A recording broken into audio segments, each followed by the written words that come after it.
Prime Minister, Sheikh Hasina, has resigned. But before the upheaval, Al was already on the trail of one of those accused. We went undercover into his network. My clients are very untouchable people. To investigate allegations of a hidden fortune. I have a very penthouse, nice penthouse. Evading scrutiny. We got a big project of 30 gallon. Enjoying his riches in London. I love suits. This Super 200 costs £6,000. But with growing anger about his wealth, we go on the trail of the minister's millions.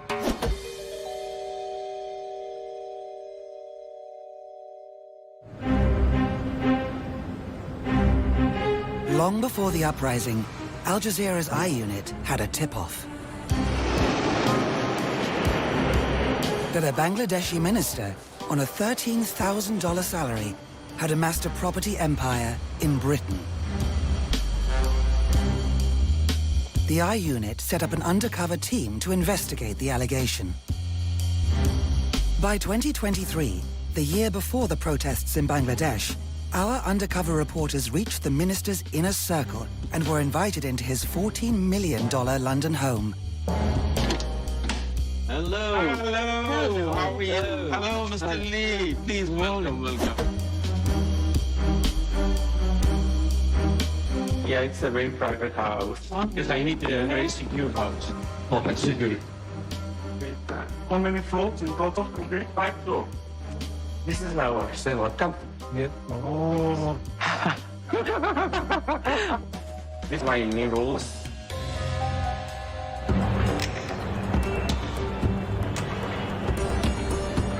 Saifuzzaman Chowdhury is from a powerful family in the port city of Chittagong. He is a close confidant of the Prime Minister. In 2014, he became a Member of Parliament and Junior Minister. And in 2019, Sheikh Hasina promoted him to head the Land Ministry. My father was very close with the Prime Minister, actually. I'm also... She's my boss. Chowdhury's wealth comes from business and his stake in one of Bangladesh's largest banks, UCB. But Bangladesh's strict currency rules, designed to protect the economy, prevent citizens from taking more than $12,000 a year out of the country.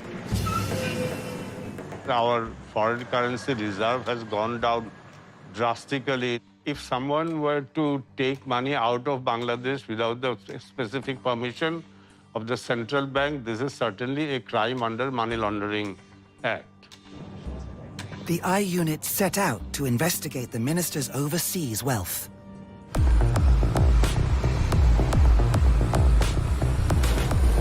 First, we needed to establish how much property the minister owned in Britain. The results were surprising. Chowdhury set up a string of companies in the UK. Between 2016 and 2021, he bought 265 homes across Britain. He was buying from major developers like Barclay Group. Your minister is in business. Yeah, he's in the property business. He's making a killing from the housing crisis. But the buying spree didn't stop there. In 2021, Chowdhury purchased this plush London property for nearly $16 million. Chowdhury's properties are buy-to-lets, which he rents out to generate profits. Then in 2022, he bought 89 homes. Our analysis shows he owned an estimated 360 homes, totaling over $250 million. And here's an extremely rich and extremely well-connected politician, and he's buying up hundreds of housing units in the UK. This guy who is supposedly an elected democratic politician of an extremely poor country. As a prominent politician from Bangladesh, a country that ranks highly on international corruption indexes, Mr. Chowdhury would have faced stringent checks when dealing with estate agents, banks, lenders, and lawyers. Anti-money laundering laws consider high-ranking politicians and government officials to be a high corruption risk. Their wealth could be stolen state funds or bribes paid to obtain government contracts. They're known as politically exposed persons, or PEPs, and require extra scrutiny.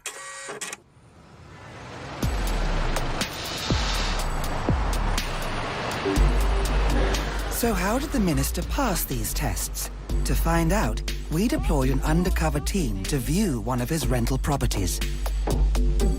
Our client, he has over 300 homes just in London alone. This is a sales agent for letting agency Moving City. He comes to London, buy a few homes, and then he jets off. During lockdown, we spent 200 million just on new homes in UK.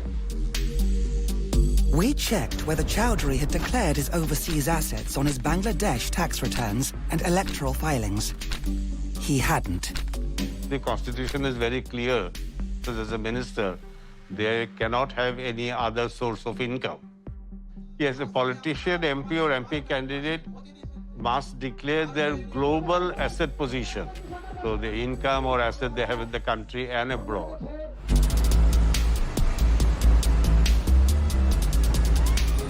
Hello, sir. Hello, how are you? Very well, thank you. As we had hoped, the agent offered to introduce us to his boss. Thank you very much.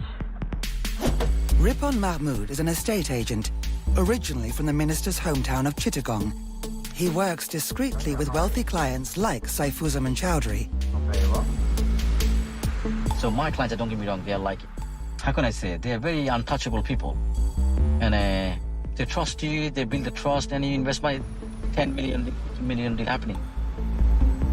Ripon Mahmood is on his way to a London hotel to meet our undercover team. Thank you very much. Thank you. We are posing as wealthy overseas investors looking to move $100 million out of China into the UK property market. Refund, first to meet you. Yeah, call me Billy. Billy? Yeah. Really good to meet you. Keen for business, the agent gave us the next clue about our target, Mr. Chowdhury. A good friend of mine, Mr. C. So this guy, they exactly what you want me to do with you, exactly pretty much I done for him. He's from Dubai. China. Nah. Also foreigner. Yeah, of course, he's a tap and foreigner. He's a sitting minister. He's a powerful minister. He's smart. What he does, he doesn't go big project. When he go big project, authority get a lot. Big money, big numbers, everybody get a lot. You know what I'm saying? So he gets 10 million. You know what I'm saying? And you have to look, I didn't buy cash. Bank lend money. While Ripon was managing the minister's business in London, elections loomed in Bangladesh. Chowdhury enjoyed the limelight as a leading figure in the Hasina government, promising to root out corruption. Meanwhile, our team in London made a breakthrough. We heard the minister had US assets. He had purchased 9 luxury apartments, 5 in prime New York locations, and another 4 across the river in New Jersey. After more meetings, Ripon admitted to us his client was Minister Chowdhury. I got one of my biggest clients coming to town tomorrow. He's coming from Bangladesh. He's a land minister. And he's a client of yours. Yeah. I set everything up for him, like from 4 years ago. Every year he invests to me about over 100 million.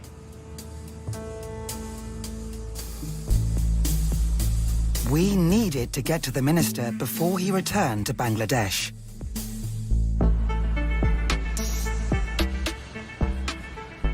But first, Ripon said we should meet Chowdhury's advisors. Okay, how are you? Oh, hi. Yeah, how are you? Very well, very well. Good to see you. Yeah. Super fantastic here.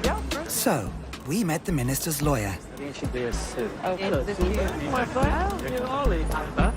Hi.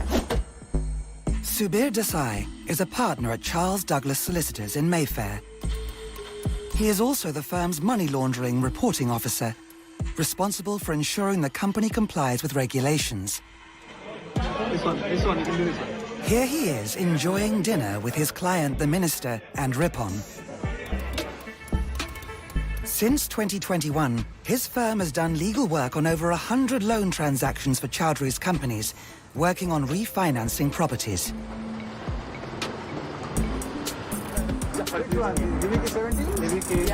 Next, Ripon introduced us to Rahul Mard, a private wealth manager at DBS, one of the biggest Asian banks. Ripon said Rahul's bank had faced challenges in onboarding Mr. Chowdhury, the banking term for screening new clients before accepting them. Mr. Chowdhury, DBS, we couldn't onboard you. You get in sector. Don't Singapore Bank, red line. They are very strict. We couldn't onboard him because he's sitting black. But by January 2024, DBS made 19 loans to the minister's companies, helping finance his empire. Finally, Ripon introduced our undercover team to Paresh Raja, CEO of bridge finance lender Market Financial Solutions.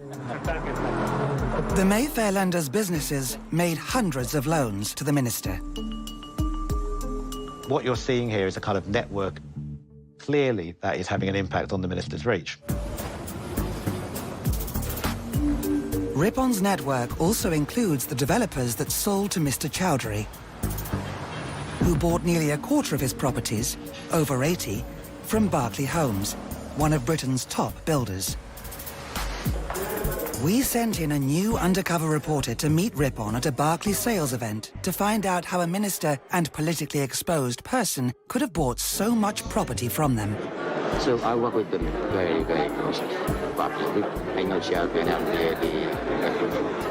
and there's so much dealing about it. I saw lots of money. So they know how I work. You go to them, they'll say it's time. So in me, I put them in such a way they can't say that. Our undercover meeting revealed yet another clue about the minister. So I work with a few times. One of them is the minister of Asia. So we got 300 rupees. I go for Dubai as well.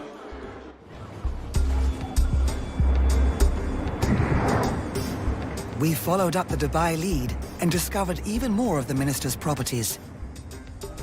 Analyzing a leak of Dubai property data reveals the scale of his buying. The minister is listed owner of a luxury apartment at the Dubai Wharf Culture Village. His wife, Rukmila Zaman, bought property in this high-end development. By 2020, the minister was the listed owner of another 54 properties in the city's most exclusive developments. Having met the network of advisors and established the minister owned hundreds of properties in the UK, America, and Dubai, we finally met the minister himself at his London home. That's beautiful. Would he reveal to us the secret of how he had built his vast overseas empire? I love this house. Mr. C, he believes in real estate. That's his business, all the profit he invested in Dubai, London. How many properties do you have in London? I have a business here. I have a good portfolio. And I also have a portfolio in Dubai. I have the best property in downtown. I have near Dubai Mall in Opera. I have a very penthouse, nice penthouse in Dubai. But I also bought a villa with private lagoon and everything. It's very nice. I have a property in Singapore, Malaysia. I have a property in New York, Manhattan. Very nice. Okay. I'll get from there, though. He explained how a discreet fixer on the ground is essential. All the properties you buy in London, UK, or through Ripon. He's my main friend. And he's my brother. I don't deal with anybody else. I trust him. He admitted Prime Minister Sheikh Hasina knew about his secret wealth. She knows I have a business here. We asked how he had financed his spending spree. Remember Paresh Raja, who we met earlier? The Paresh is strong. He's a strong guy. Do you know him well? Of course, yeah, right. He lent me so much money. Oh, so you did work with him, okay, yeah. Forrest give him about $100 million. Oh, I have been giving $100 million line. Okay, that's fine. For Forrest is a banking section. Mr. says very strong, alive. Anything problem, he just jump in. The politician then turned to more important matters. I like your shoe. You like the shoe? Yeah, nice shoe. What brand is this? Tailor-made. I also make it tailor-made. I also order in Harris, custom made. Takes 4 months. I probably have £3,000 each. Each? Each. 3,000 pounds. What shoes are there? Ostrich. And the croc. Baby croc. Belly croc. Half. That's hard, yeah. Full belly croc is 6,000 pounds. So half belly croc with cuff skin, 3,000 pounds. Very nice. 4 months. Every time you come, you spend about $200-300. I love suits. Super 200, Super 180, Super 200 costs 6,000 pounds. Canal. In Bond Street, I just go and they send it to my house. The suits, the shoes, the rolls, the houses. But how did he get the money here? Remember, you can only take $12,000 a year out of Bangladesh. So how did you invest the money here, transfer the money from Bangladesh here? I have a business in Dubai. So I have a trading real estate business in Dubai. So I bring money from Dubai to here, and then I took a loan from here. But where did the money in Dubai come from? Ripon explained. But his Dubai companies are more work with his Bangladeshi companies. Yeah, trading also things. Those remarks may be of interest to the authorities in Bangladesh. We raised our cover story with him that we needed to move $100 million cash from China. He offered to help. I have one connection in Dubai. I can ask him whether he will accept any cash in China, then he will pay in Dubai. And he knew his way around underground banking. My guy in Dubai can give you money. I have to ask him. How much is cash? Then he pays you in Dubai. If I tell him, look, at Dubai, I'll pay you 100 million. You arrange 100 million. That's not an issue. But my suggestion to you would be slowly bring the money outside China. And slowly, yes, but through different channels, not official channels. Thank you so much indeed. Later, after reflecting, Chowdhury backtracked. See, it's not gonna work on you. No, I can't. No way. No way. Is he just talking to a friend? As a friend, I don't think so. If it is not through proper channel, I don't He think can't so. get involved, yeah. There's no way. That central bank will flag us. Or whenever you get a time, we'll chit-chat here in my house. Have a seat. With a standing invitation to see the minister again, in the cab, Ripon finally revealed the true scale of the minister's global wealth. I manage everything for him. No, actually, he got 20 million stock. New York, San Francisco. But Dubai, he got 195. So 195 million. He invested in Dubai, real estate. London got about 300 plus million. Our tip had paid off. We had discovered the total value of the minister's hidden assets. Nearly $700 million. But we had one final surprise in store.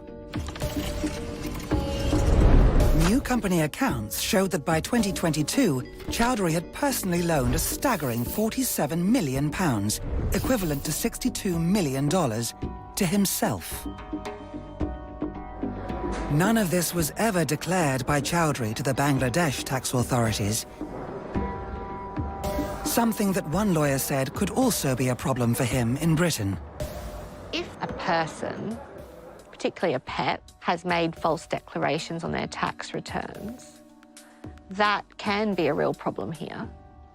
If there is any suspicion that a person is dealing with what's called the benefit from criminal conduct and is bringing that benefit here, then that potentially is an offence of money laundering, even if the potential criminal conduct has happened in another country. We had our last meeting with Ripon, where he had a warning for his client if he didn't protect his newfound wealth. I told him, I keep telling him last 3 years. I said, look, 300, 600 million pound, 700 million pound asset, are you mad? He can talk to me about Rolls Royce, shoes. You see how excited he is? Shoes, this, that, that. He's like a kid. What's the matter? What's the matter with you? Last 3 months, I had to go with him. You gonna get, sorry for my French. So he's just gonna give, and he's gonna give him time.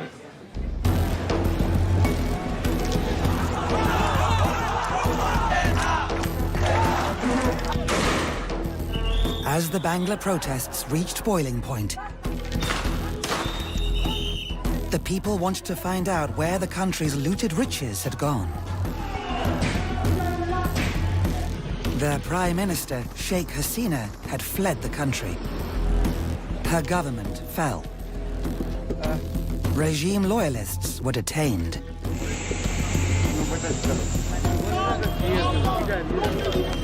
Protests erupted outside UCB Bank. Shareholders accused Chowdhury of looting it. Soon after, the central bank dissolved UCB's board in order to protect the interests of depositors and the bank. Bangladesh authorities also ordered banks to suspend the transactions of Chowdhury's personal and business bank accounts.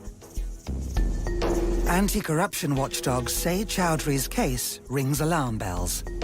This really has to be a wake-up call to the UK about the loopholes we have, the weaknesses of our regulation, and the fact that if we're really serious about closing down London as a centre for corrupt elites, we have to have far stronger regulation and enforcement.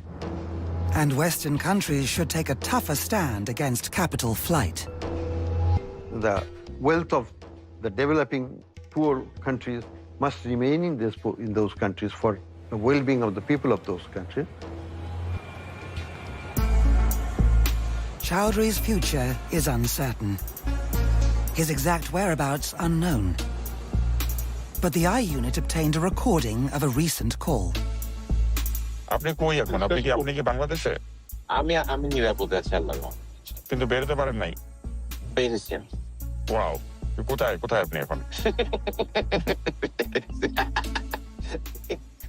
ভাই বেরিয়ে গেছি আল্লাহর রহমতে Bangladesh is now investigating Chowdhury for the illegal acquisition of hundreds of millions of dollars.